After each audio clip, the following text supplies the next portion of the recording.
साथियों, माताओं, बहनों, भाइयों, भाभियों और संग सहेलियों सबको मैं सुप्रभात नमस्कार करती हूँ। आज मैं गीता की 10वें अध्याय की 31 से लेकर और 39 तक करूँगी।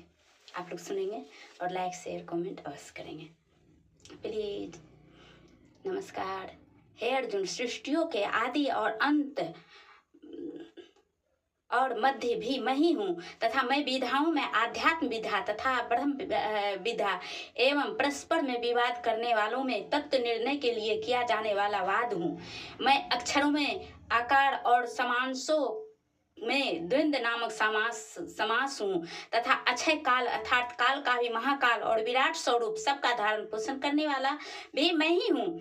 हे अर्जुन, मैं सबका नाश करने वाला मृत्यु और आगे होने वालों की उत्पत्ति का कारण हूँ तथा स्त्रियों में कृति, श्री, वाक, स्मृति, मेधा, धृति और क्षमा हूँ तथा मैं गायन करने वाला योग्य, श्रुतियों में वृहत साम और छंदों में गायत्री छंद तथा महीनों में मार्गशीर्ष का महीना और ऋतुओं में वसंत ऋतु भी मैं ही हूँ। हे अर्जुन, मैं छल करने वालों में जुआ प्रभावशाली पुरुषों का प्रभाव हूँ तथा मैं जीतने वालों की विजय हूँ और निश्चय करने वालों का निश्चय एवं सात्विकी पुरुषों का सात्विकी भाव हूँ।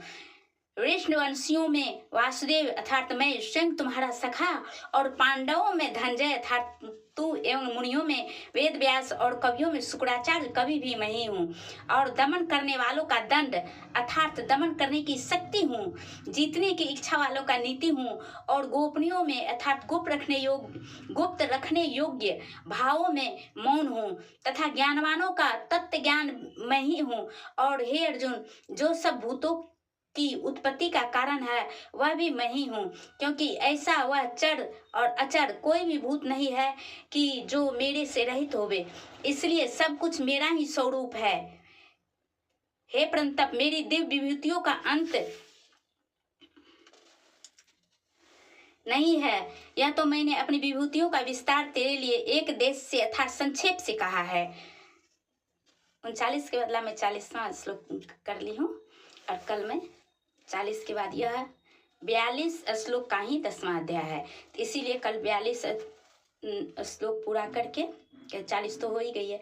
इसके बाद मैं यदि मौका मिल गया तो 11वें अध्याय की महात्म बतलाऊंगी। श्री कृष्ण गोविंद हरे मुरारी, हे नाथ नारायण वासुदेव। श्री कृष्ण गोविंद हरे मुरारी, हे नाथ नारायण वासुदेव। श्री कृष्ण गोविंद हरे मुरारी, हे नाथ नारायण वासुदेव।